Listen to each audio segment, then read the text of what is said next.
Sepekan menjelang Idul Fitri 1443 Hijriah, warga perantau mulai bersiap untuk kembali ke kampung halaman. Kementerian Perhubungan memprediksi sejumlah rute mudik akan mengalami kemacetan.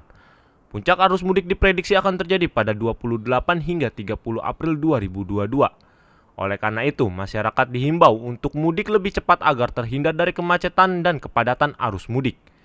Pemerintah menyarankan mereka yang akan mudik untuk melakukan perjalanan pada tanggal 23, 24, atau 25 April 2022. Untuk saat ini, terpantau secara langsung bagaimana kondisi jalur mudik di Pelabuhan Merak H-7 menjelang Hari Raya Lebaran tahun 2022. Laporan tersebut langsung disampaikan reporter kami di lapangan. Halo Tribuners, bersama dengan saya Rizky Asdiarman, reporter tribunbanten.com. Untuk saat ini, saya melaporkan langsung dari Pelabuhan Merak, Provinsi Banten. Bagaimana kondisi Pelabuhan Merak H-7 arus mudik menjelang Hari Raya Idul Fitri tahun 2022.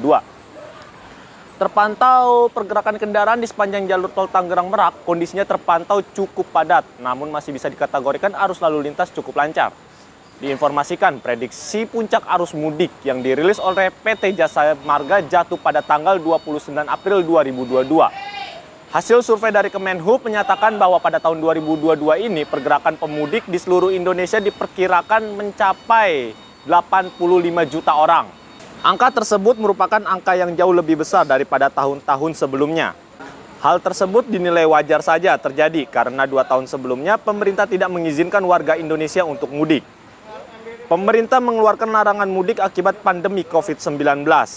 Sedangkan tahun ini pemerintah mengizinkan masyarakat untuk mudik sekalipun dengan syarat. Jasa Marga menyebutkan bahwa kemungkinan besar sebanyak 47% dari wilayah total pemudik menggunakan transportasi jalur darat.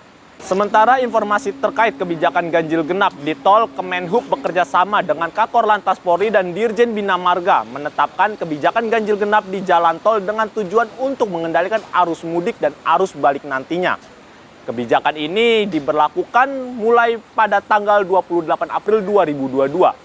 Maka dari itu, pemudik yang akan melakukan perjalanan pada tanggal tersebut dan setelahnya dihimbau untuk memastikan kendaraan dalam kondisi prima dan membawa bekal perjalanan termasuk dapat memenuhi ketentuan syarat mudik Lebaran 2022 yang sudah ditetapkan pemerintah sebelumnya.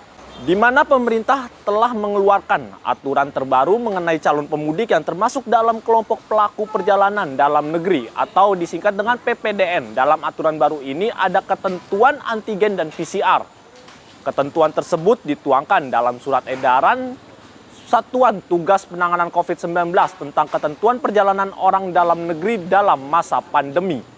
Aturan baru itu akan diberlakukan untuk semua moda transportasi baik laut, darat, kendaraan pribadi atau umum, penyeberangan hingga transportasi menggunakan kereta api. Demikian berita update terkini dan nantikan update berita lainnya hanya di kanal YouTube tribunbanten.com. Jangan lupa subscribe, like, komen, dan share.